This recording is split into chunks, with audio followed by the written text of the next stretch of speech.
오전에 함께 보실 하나님의 말씀은 고린도전서 11장 23절입니다. 고린도전서 11장 23절에서부터 32절까지 말씀입니다.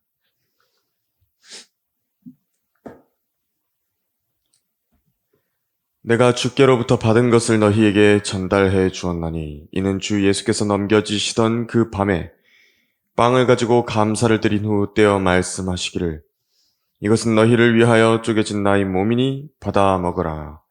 이것을 행하여 나를 기억하라고 하셨으며 식후에도 이와 같이 잔을 가지고 말씀하시기를 이 잔은 나의 피로 된 새 언약이라. 이것을 행하여 너희가 마실 때마다 나를 기억하라고 하신 것이라. 너희가 이 빵을 먹고 이 잔을 마실 때마다 주의 죽으심을 그분이 오실 때까지 선포하는 것이라.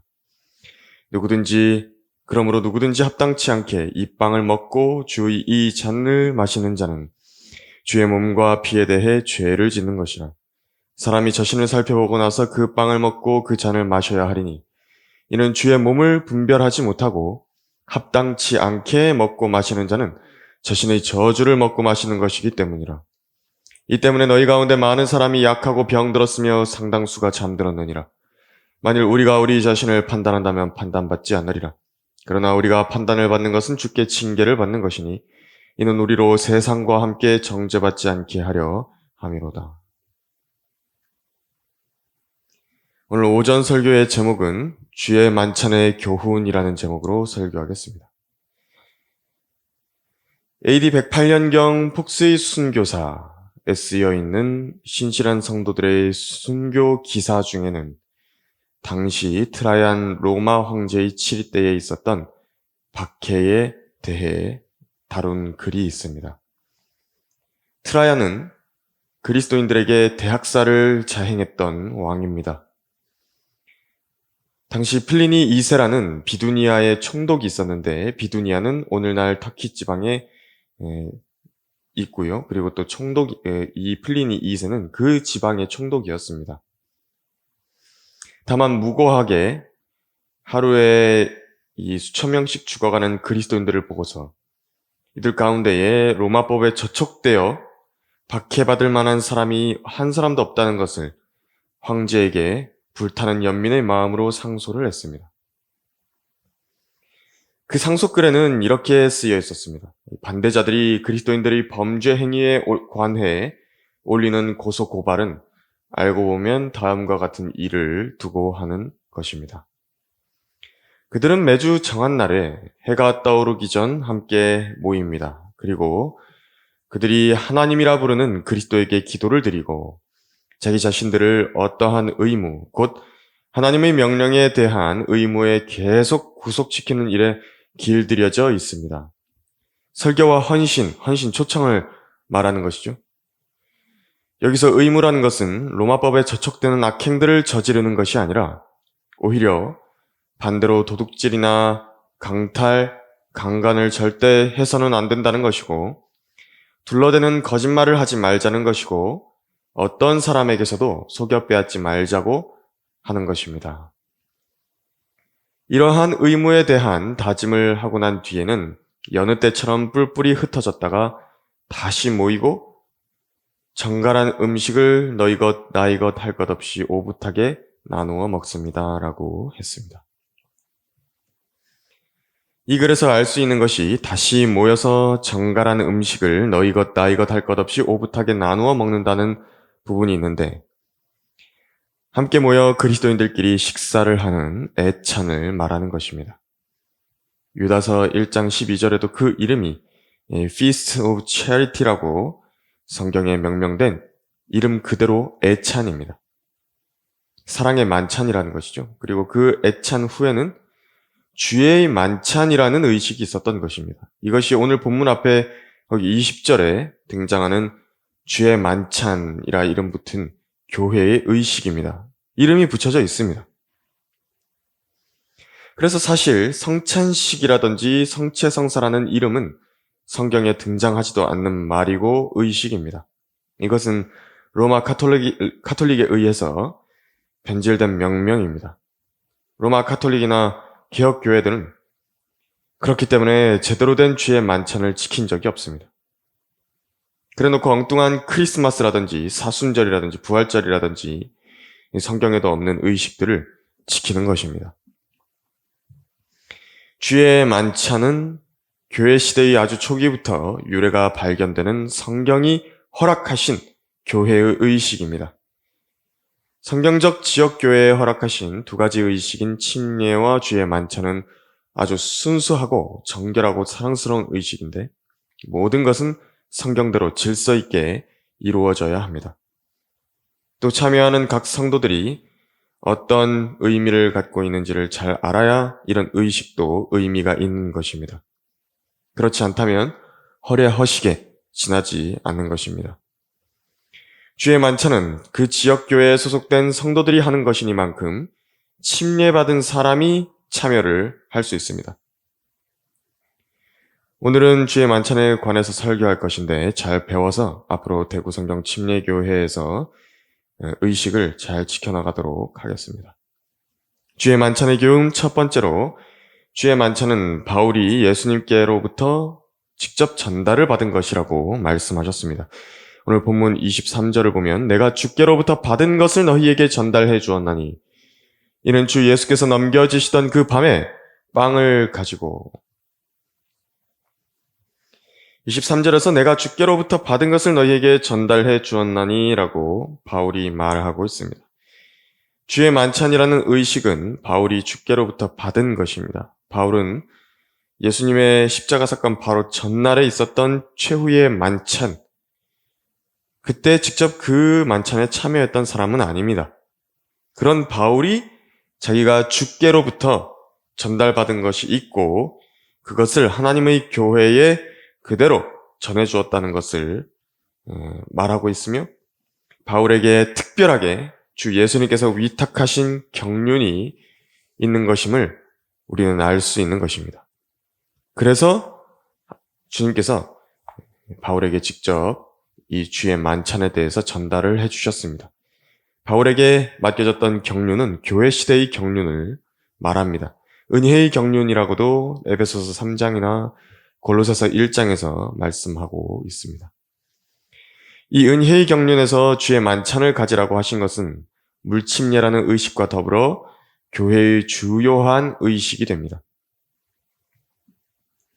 바울은 주 예수님께로부터 직접 받은 여러 가지 계시들이 있었습니다. 그리스도의 은혜의 복음이 무엇인지, 교회의 신비가 무엇인지, 교회의 휴거가 무엇인지, 불법의 신비, 곧 적그리스도가 언제 올 것인지, 그리스도의 몸된 교회에 속한 성도들의 몸이 어떻게 변화될 것인지 이런 내용들을 주님께로부터 받았고 그것을 그리스도를 반석으로 하여서 세워진 교회와 하나님의 양무리에게 가감없이 전달을 해주었던 것입니다. 주의 만찬도 교회의 의식으로 명령을 받았습니다. 바울이 자신이 주께로부터 받은 것이라는 말을 했을 때는요, 자신의 사상이나 생각에서 우러난 것이나 자의적인 해석이나 마음속으로부터 자신이 세운 체계를 혹은 교리나 학문을 주께로부터 받았다라고 둔갑을 시킨 것이 아니었습니다. 바울한테 직접 예수님이 나타나셔서 그의 두 눈으로 분명히 보고 두 귀로 분명히 들은 지시사항을 그대로 전달을 한 것입니다. 고린도전서 15장 3, 4절에도 그 표현이 나옵니다. 내가 받은 것을 먼저 너희에게 전달하였나니 이는 성경대로 그리스도께서 우리의 죄들로 인하여 죽으시고 장사되셨다가 성경대로 셋째 날에 다시 살아나셔서 그리고 이것이 고린도 교회에 전한 복음이라고 고린도전서 15장 1절에서 4절까지 이 말하고 있고요.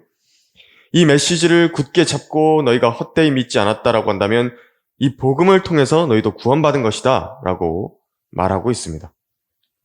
그러니까 복음으로 구원받는다. 복음을 믿음으로 구원받는다는 이 교리는 바울 자신의 독특한 상상이라든지 새로운 종교적 착안이나 고안이 아니었습니다. 이 유대인 랍비들은요, 오늘까지도 이 교리가 바울의 것이라고 신약 성경이 그의 독특한 사상으로 된 것이라고 말하는 것입니다. 바울이 거짓말했다는 것입니다.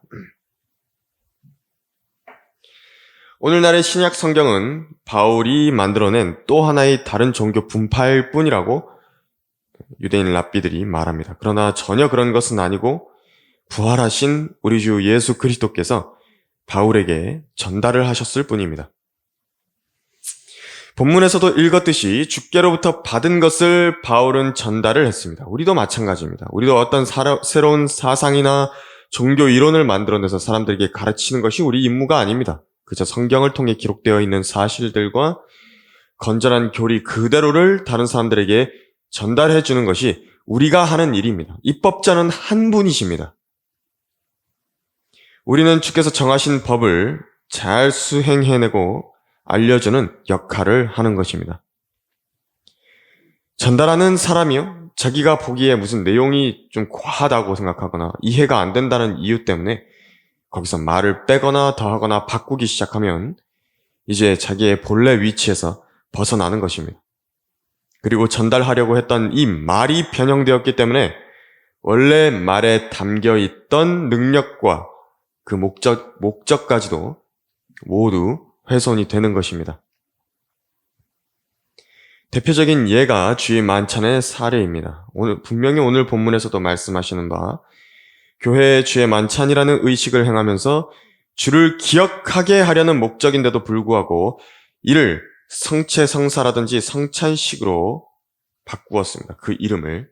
그래서 그것을 행하지 않으면 구원을 잃는다는 식의 생각을 하는가 하면 먹는 빵과 잔 자체가 무슨 마법과 마술처럼 물리적인 것들을 거룩하게 해서 영적인 것들을 거룩하게 해서 신비의 명약인 것처럼 되는 것으로 왜곡되어 전달되게 되는 것입니다. 이름부터가 문제가 있습니다.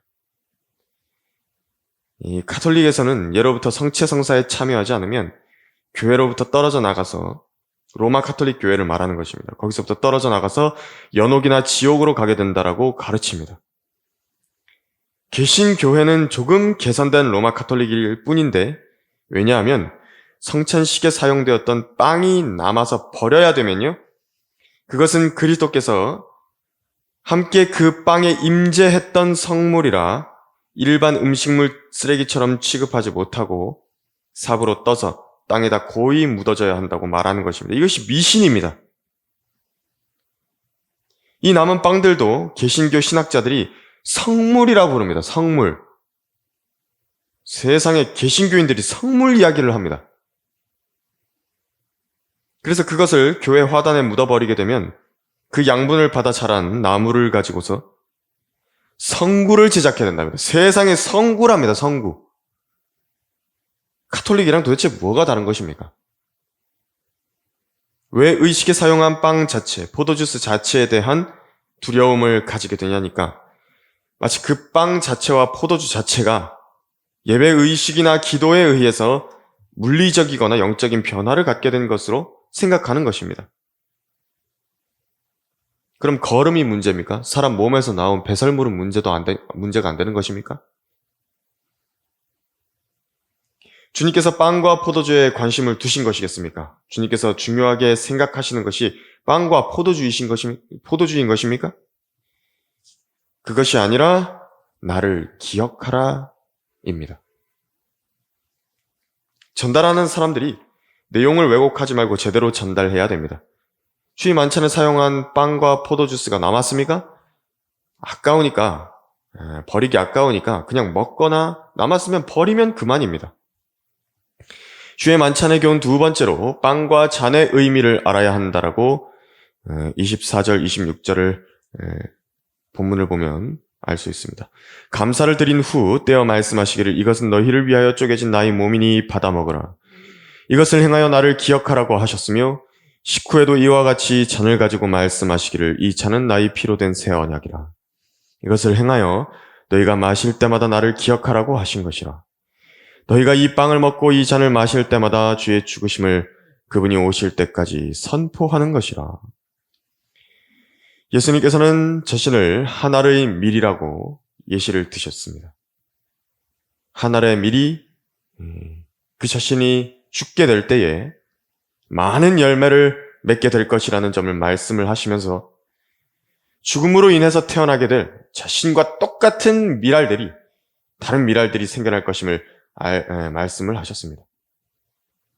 이와 같이 이 쪼개진 나의 몸이라고 하는 것은 예수님께서 죽으실 때 채찍에 찢겨나가신 그분의 몸을 보여준과 동시에 이제 예수님을 믿음으로 그분 안에 들어가서 그분과 한 몸을 이루게 된 우리 각각의 미랄인 성도들을 보여주는 것입니다. 그래서 우리는 예수님을 자신의 구주로 믿음으로 바로 그 생명의 한 빵의 그 반죽에 참여하게 된 것입니다. 그래서 그 밀들은 다 죽고 부서지는 것입니다. 그리고 빵이 반죽이 되려면 어떻게 되는 줄 아십니까? 그 밀알이 다 부서진 다음에 물과 섞여서요. 말씀에 물이 들어가는 것이죠. 그리고 주물러집니다. 밀가루는 글루텐 성분이 있기 때문에 많이 주물러야 그것이 한 반죽으로 뭉쳐지는 것입니다. 무엇을 말하는 것입니까? 고난을 말하는 것입니다. 막 때려야 됩니다. 그리고 또 아주 힘껏 주무르고 그렇게 해야지 한 반죽이 아주 좋게 형성이 되는 것입니다. 하늘에서 내려온 빵이신 우리 주 예수님, 그리고 빵 하나가 여러 부분으로 쪼개진 것, 곧 각 개개인의 거듭난 하나님의 자녀들이 된 것이라고 그 예표가 보여지는 것입니다. 그래서 우리는 그리스도의 몸 안으로 침례를 받은 것이고요. 그분과 하나가 되었는데 각 사람이 그분 안에서 한 지체가 된 것입니다. 그리스도의 몸을 이루는 세포처럼 자리하게 됐습니다. 이것을 예표적으로 의식으로서 표현한 것이 쪼개진 빵이고 이 한 빵에 참여하는 것이 우리라고 의식에서 그렇게 기억을 하는 것입니다. 이 빵에는 중요한 것이 있는데 누룩이 없어야 됩니다. 누룩을 그래서 넣어서 만들면 안 됩니다. 그래서 개신교계들에서 카스테라 빵을 먹는데 그 누룩을 구워서 굽는 거 아닙니까? 누룩을 넣으면 안 됩니다. 이 누룩은 교회 안에 만연하게 되는 죄와 불의를 상징하고 거짓 교리를 상징하는 것입니다. 묵은 누룩은 떼어내버리라고 성경은 말씀하셨고 이와 같이 지역교회에서 징계를 하는 이유, 그래서 아프지만요. 한때 알았던 사람들을 어떤 죄 때문에 모임에서 분리시켜야 하는 모습이 있는데 바로 누룩을 떼어내는 모습인 것입니다. 누룩이 들어간 빵은 원래 빵과는 완전히 다른 빵이 됩니다. 우리 주님께서 그 누룩 있는 부분만 빵과 다른 부분이라고, 빵의 다른 부분들은 깨끗하다라고 말씀하지 않으셨습니다. 그 누룩 있는 부분만 문제가 아니라, 그래서 그냥 둬도 괜찮다라고 말씀하신 것이 아니라 거짓 교리이든지 죄를 지은 것이든지 죄를 지은 사람이든지 교회 안에 그냥 내버려 둔다라고 한다면 그 교회는 완전히 다른 빵이라고 말씀하신 것입니다. 다른 빵이 되는 것입니다. 교회가 아닙니다. 그래서 이것들을 다 떼어내면 새 반죽이 된다라고 고린도전서 5장 7절에서 말씀하고 있는 것입니다. 변질되지 않은 순수함을 유지하는 교회를 주님께서 원하시는데, 그래서 적은 누룩, 그래서 성찬식이라는 이름 그 자체, 주의 만찬이라는 그 이름 자체, 그것만 다른 것 같지만 이 이름 자체도 바로잡는 것은 중요한 일입니다. 이 잔은 어떻습니까? 붉은 포도주가 담긴 잔은 그분이 흘리신 피를 상징합니다. 교회는 하나님의 피로 사신 하나님의 교회다라고 말씀하셨고요. 이 흘려진 그리스도의 보배로운 피로 구속한 것임을 말씀하셨습니다. 하나님의 생명과 맞바꾸어서 사신 귀중한 교회이고 성도 개개인입니다.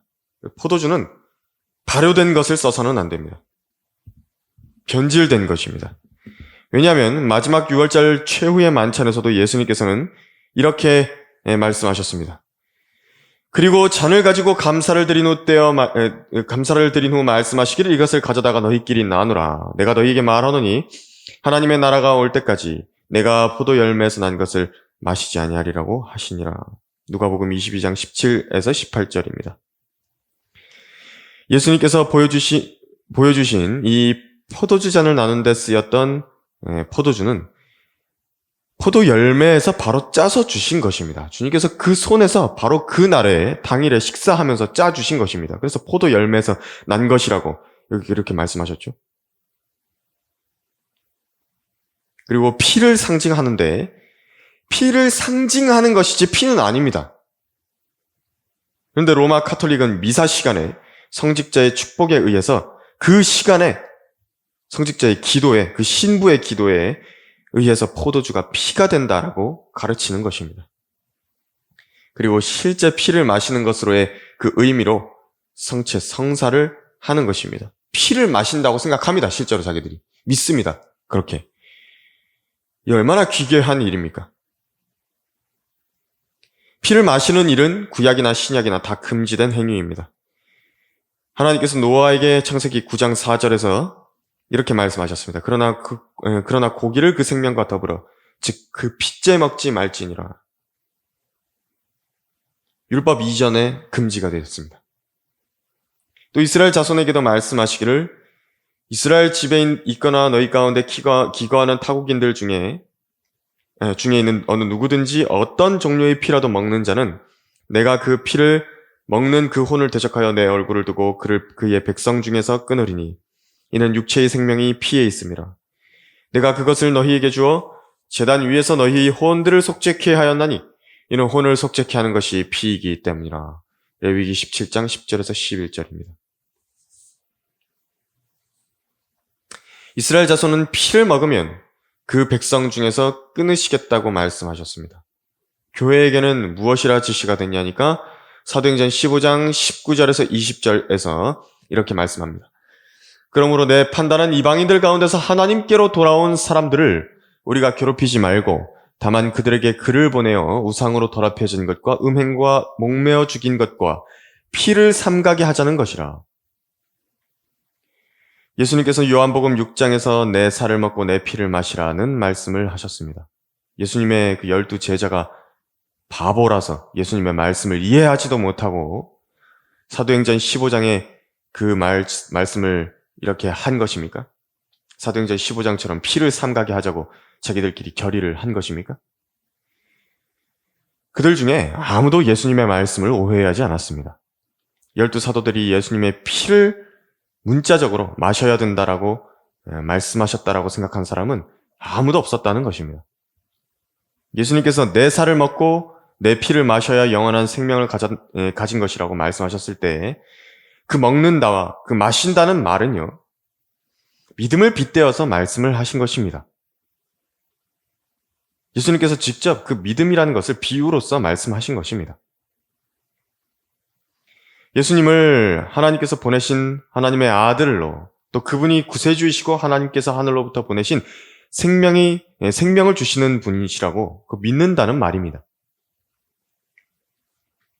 주의 만찬의 경우는 세 번째로 합당치 않게 참여해서는 안 된다고 말씀하셨습니다. 27절에서 32절입니다. 그러므로 누구든지 합당치 않게 이 빵을 먹고 주의 이 잔을 마시는 자는 주의 몸과 피에 대해 죄를 짓는 것이라.